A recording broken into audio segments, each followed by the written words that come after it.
इस वीडियो में हम सेक्शन 482, सेक्शन 483 कवर करेंगे। सेक्शन 482 बात करता है saving of inherent power of high court. यहाँ पर हाई कोर्ट को कुछ इनहेरेंट पावर दी गई है। Nothing in this section shall be deemed to limit or affect the inherent power of high court to make such order as may be necessary to give effect to any order under this code or to prevent abuse of the process of any court or otherwise to secure the end of justice. High court को यहाँ पर लगभग सारे ही power दिए गए हैं इस section में। इस सेक्शन में ये बताया गया है कि हाई कोर्ट के पास इनहेरेंट पावर है कि वो कभी भी कोई भी ऑर्डर दे सकती है जो भी नेसेसरी है। ऑर्डर हाई कोर्ट को लगता है कि जस्टिस के लिए ये ऑर्डर नेसेसरी है तो वो वहाँ पर ऑर्डर दे सकती है।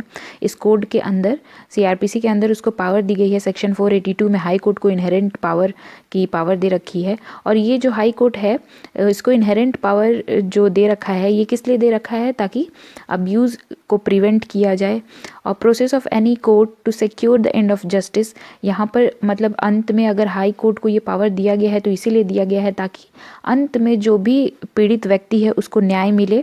न्याय मिलने के लिए ये इनहेरेंट पावर हाई कोर्ट को दिया गया है कि वो कभी भी किसी केस का कॉग्निजेंस ले सकती है। अगर उसको लगता है कि कोर्ट ऑफ सेशन के पास ये कोर्ट है और कोर्ट ऑफ सेशन इसको अच्छे से नहीं देख रही है तो हाई कोर्ट अपना इनहेरेंट पावर यूज़ करके वो उस केस को हैंडल कर सकती है।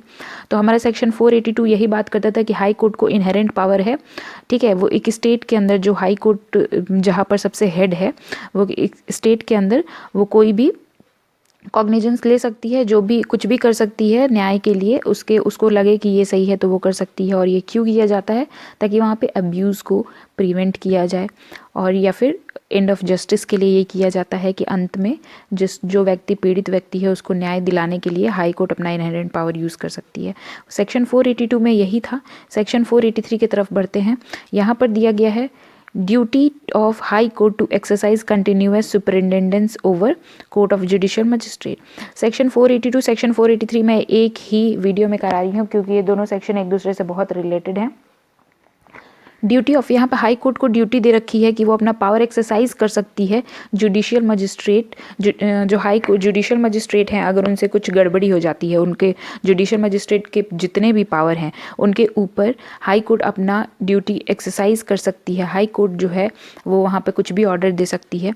अब देखते हैं बेयर एक्ट की लैंग्वेज क्या है। Every high court shell so exercise it's superintendent. कोई भी हाई कोर्ट अपना पावर यूज़ कर सकती है over judicial magistrate. Judicial magistrate high court के नीचे होते हैं तो जुडिशियल मजिस्ट्रेट पर अपना हाई कोर्ट कोई भी पावर यूज़ कर सकती है, क्योंकि ये जो होते हैं सबऑर्डिनेट हो जाते हैं हाई कोर्ट के।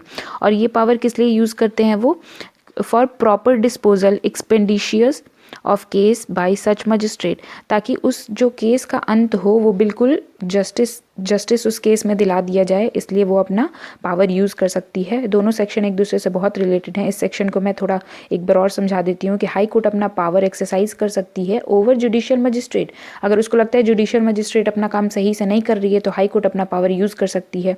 और डिस्पोजल हो तो high court over judicial magistrate अपना पावर यूज़ कर सकती है for proper disposal of case and for the end of justice.